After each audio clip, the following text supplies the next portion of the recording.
대출 규제가 8월 달 나오고요. 지금 9월부터 거래가 많이 줄었거든요. 전국적으로 똑같은 현상이고, 특히 서울이 많이 줄었어요. 10월은 9월보다는 조금 늘었거든요. 늘은 폭은 서울이 좀 덜 늘었고요. 지방이 좀 더 많이 늘었고, 근데 그 전체 상황 거래는 좀 줄어져 있습니다. 그래서 시장이 좀 안 좋은 건 맞고요. 지난주에 우리가 처음으로 실거래가가 마이너스 나왔어요.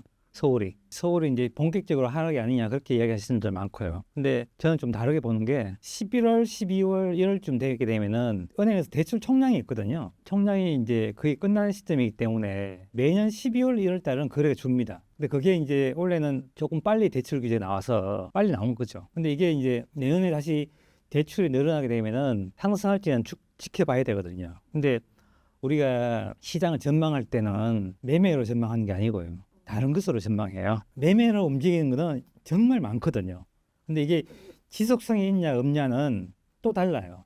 근데 이게 이제 대출 규제는 지속성이 없는 그 정책이거든요. 그리고 내년에 또 풀릴 수가 있습니다. 요 그래프를 한 개 딱 보여드릴게요. KB 이제 부동산에서 나온 자료인데요. 여기 파란색이 매매 전망이고 붉은색이 전세 수급입니다. 전체 두 개의 그래프가 모양은 비슷해요. 근데 이 전망을 한번 보세요. 전망은 몇 달 사이에 올랐다 내렸다 막 반복하죠. 왜 이렇게 반복하냐면은 정부의 정책이 나올 때마다 전망 바꾸는 거예요. 전망 누가 하냐? 부동산 소장님들 합니다. 그 손님이 많이 오면은 전망 상승 전망하고요. 적게 오게 되면 하락 전망하는 거예요. 그래서 이렇게 몇 달마다 바뀌거든요. 올랐다 떨었다. 지금 그러면 하락 전망했거든요, 또. 근데 결국에는 밑에 한번 보세요. 이 전세 움직임으로 똑같이 움직이거든요. 결국은 전세가 시장의 방향이지 매매는 시장의 방향이 아니에요. 하나의 현상이라고 보시면 돼요. 그러니까 여러 가지 현상에서 매매는 움직일 수 있어요. 우리가 뭐 어떤 특정 지역에 호재가 있단가 아니면 뭐 GTX 효과 이런 걸 움직일 수 있거든요. 근데 그게 단기로 끝나는 거야, 장기로 가는 건 다른 거거든요. 근데 이 전세는 전세 부족에서 전세 상승이 나오고요. 매가 상승이 나오게 되면 이거 오래 갑니다.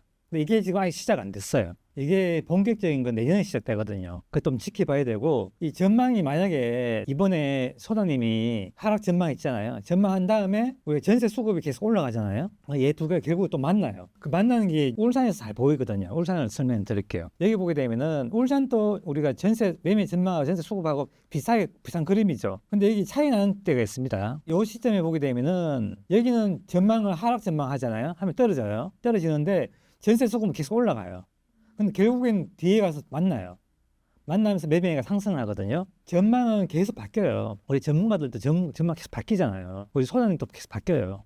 그분들은 손님 오는 거나 전화 오는 양에 따라서 그냥 전망한다고요. 그 내부의 진짜 모습은 계절이 바뀌듯이 천천히 바뀌고 있는 거고요. 그게 물 밑에서 우리가 겨울에 얼음이 이렇게 녹잖아요. 얼음 위에 얼어져 있지만은 밑에는 녹고 있잖아요. 그게 이제 봄으로 가는 거고 얼음이 계속 두꺼워지면은 겨울로 가는 거잖아요. 그런 것처럼 눈에 보이지 않는 것들이 뭐냐면 전세예요. 전세가 시장 전망이거든요.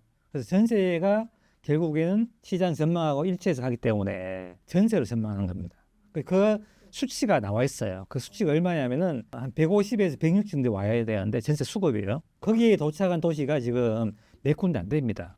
전국적으로. 그래서 매매가 잠깐 움직인 거는 우리가 정부의 어떤 정책으로 잠깐 이제 좋아질 수 있어요. 겨울로 가다가 최근에 날씨가 되게 따뜻했죠. 근데 겨울 가잖아요, 결국에는. 그런데 봄으로 가다가 우리 꽃샘춤이 있죠. 그래서 날씨가 따뜻해지죠. 똑같아요. 그건 매매가는 우리가 어떤 위에 어떤 영향으로 싹 바뀌어요. 근데 결국에는 계절이 바뀌듯이 바뀝니다. 그게 제가 말하는 건 그거예요. 우리가 상승 환경을 만들고 그 하락 환경을 만드는 거는 전세가 만들어요. 계절은 우리가 따뜻하게 만드는 거잖아요. 그러니까 춥게 만드는 거잖아요. 그 환경을 조성하는 거잖아요. 그 조성하는 게 전세입니다. 그래서 전세의 움직임이 결국에는 매매의 움직임이거든요. 그래서 지금은 상승으로 가고 있는 시기예요. 근데 그걸 정부의 정책으로 조금 당겨온 게 신생아 대출이라든지 작년 우리가 특례 대출 요때예요. 원래는 그게 아니었었어요. 이게 지금 울산이 이제 전세 수급인데요. 전세가 어느 정도 왔는가 되게 중요한데 전세가 가장 높은 게 없는 게 뭐냐면 울산, 강원도, 춘천, 충북 이렇게 다 지방에 있어요. 근데 지방은 매매까지 안 움직이고 있거든요. 근데 계절은 뭔가 봄에서 여름으로 차지 가고 있다고요. 위에는 뭔가 안 움직이고 있어요. 근데 나쁘게 표현하잖아요. 안 좋다 이렇게 하는데 실질적으로는 지방이 괜찮거든요. 그래서 저는 계속해서 지방이 내년에 좋아질 거라고 말씀드리는 이유가 이런 물 밑에서 움직이는 게 사실 수도권보다 지방이 좀 더 좋아요. 그래서 전세가 움직이는 모습을 보게 되면 여전히 서울도 좋아지고 있지만은 지방이 더 좋다. 어떤 지금 현재의 상태에서 이 전세가 매매를 움직일 수 있는 그런 여건돼 있는 데는 지금 울산하고 강원도, 전북, 충북 요 네 개밖에 없어요. 그 도시들은 지금 전세가 매매를 움직이는 그런 시장입니다. 시장이 달라요. 매매가 전세를 움직이는 때 있고요. 전세가 매매를 움직이는 때가 있어요. 뭐가 다르냐면은 서울 같은 경우에 이렇습니다. 전세에 있는 물건을 누군가 사잖아요. 전세 거주자가 밖으로 나가요. 그럼 또 다른 전세 찾죠.